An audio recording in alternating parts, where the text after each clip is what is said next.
Good evening, welcome back to Premier Scene. I'm William McLaughlin and I'm here at day 2 of the 55th London BFI Film Festival. We have a plethora of films for you tonight, starting off with Like Crazy. Congratulations on your 2 Sundance wins. Much. Thank you.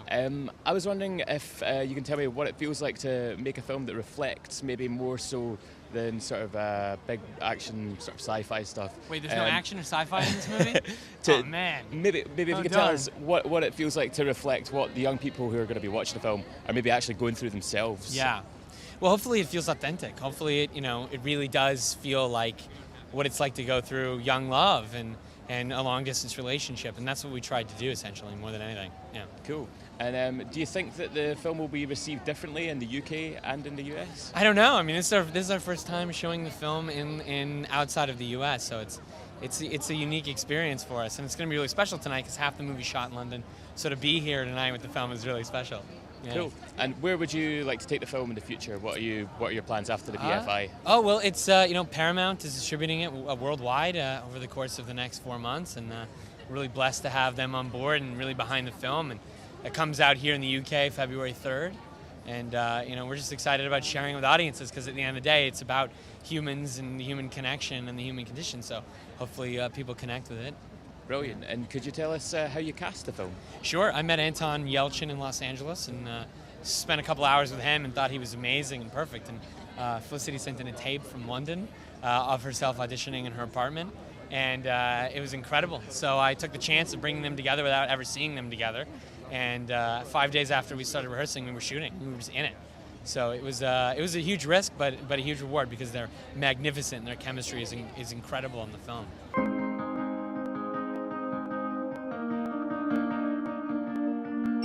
Anna? Jacob, hi. Let's go. Where do you want to go? Tell me everything that happened. Tell me everything you saw. They had lights inside their eyes. They had lights inside their eyes. Did you see the closing? What are we going to do after we graduate? Think about it. I'm wondering if you could just tell us a little bit about your experiences making the film.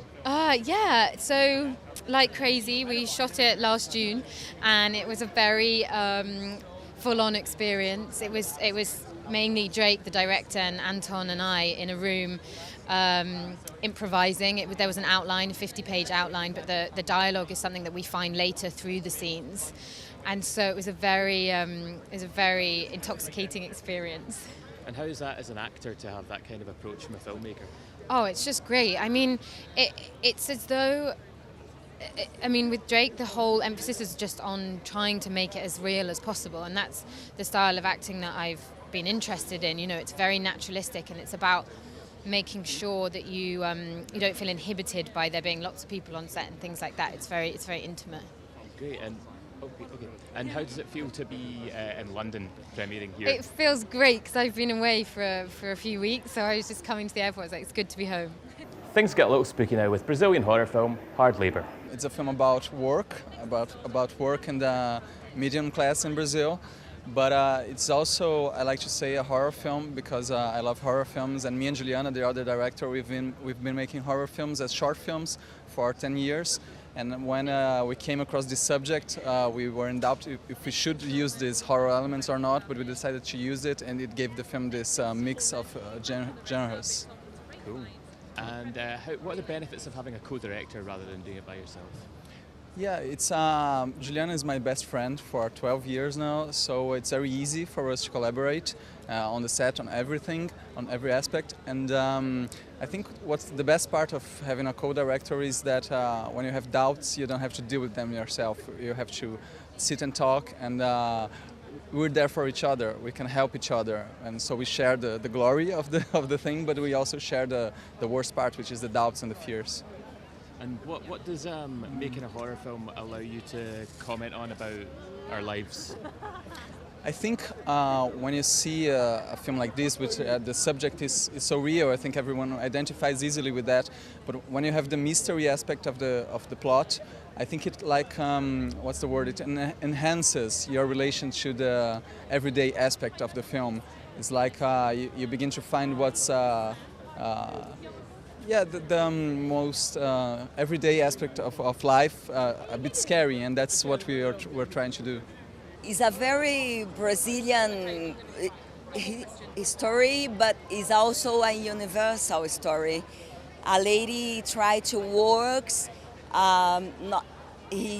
She used to work at home, and then she tries to open a market, and she discovered how hard it is to get employers and to have someone in her house to take care of her daughter and the things and many other things that I cannot say because it's the surprise, and we are very proud to be here in London. I used to study here in City Lit School at 91, and it's a great time for us. Next up we have Almayr's Folly, based on the Joseph Conrad book of the same name.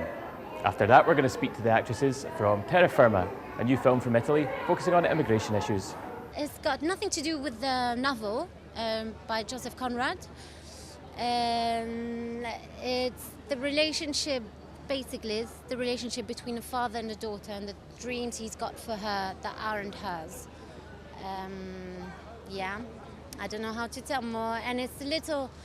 Chantal, the director, she would like to think that it's a little something from her subconscious to the audience subconscious, hopefully. But yeah, we'll see how it gets, how it's received. It had people either hate it or love it, so it's in between.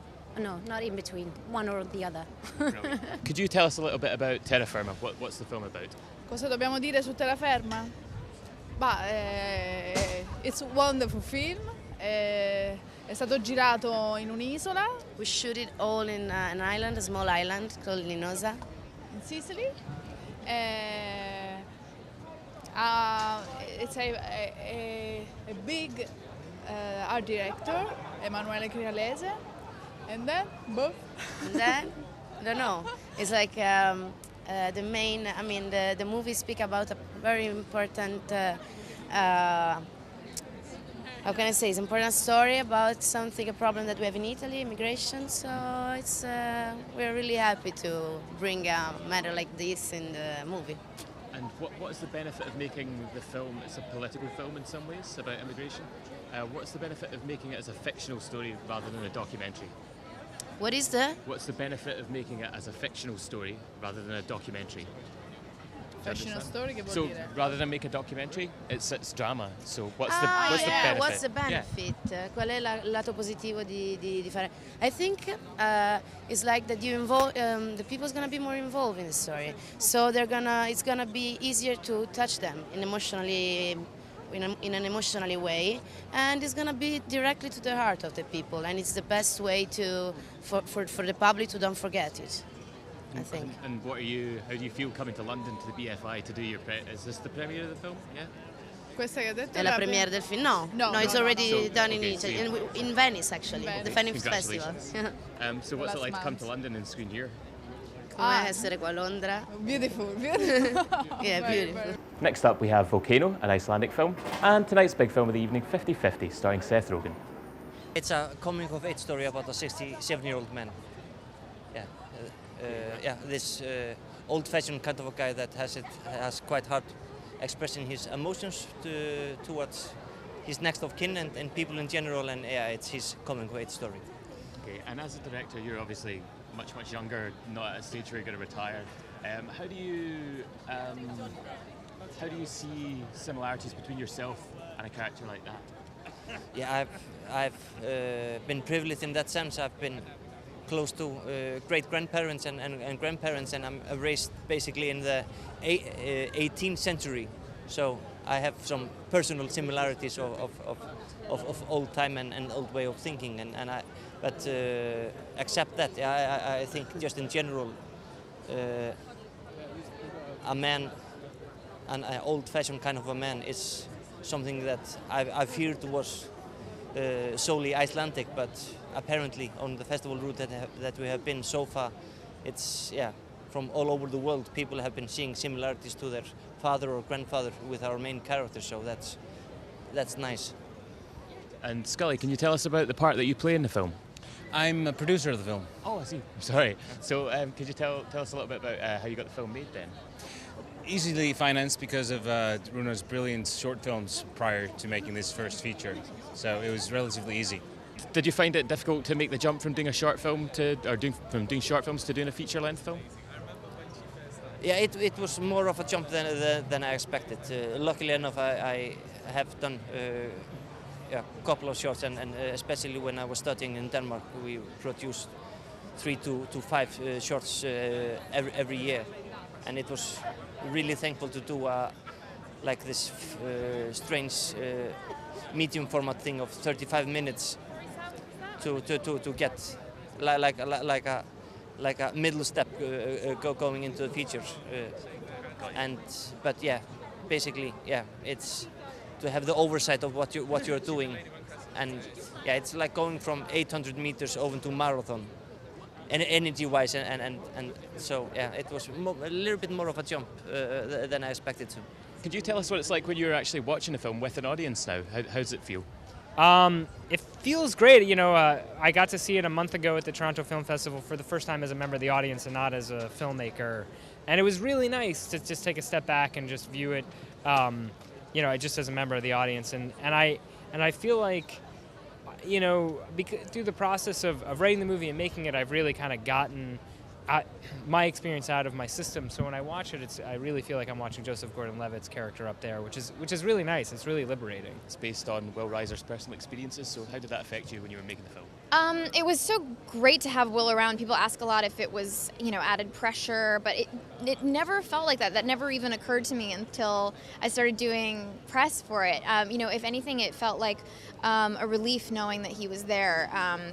You know, it felt like we could try things, and he would always be a kind of bullshit buzzer. Like, he'd be on our case if anything didn't feel real. So if anything, I think it was really freeing to have him there. And it's quite a heavy topic. Did that ever get to the cast on set, or was it upbeat? It felt mostly upbeat. I mean, you know, there were days that were, you know, tough. Just, you know, there's an emotional rise and fall in any film, so there were days that were tricky, but, you know, there was a lot of joking around on set, you know, but I think, you know, that's a reflection of how Will really felt, that, you know, life was still sort of going on around him, even while he was going through something so difficult. And Joeseph came on set just 2 days before you started shooting.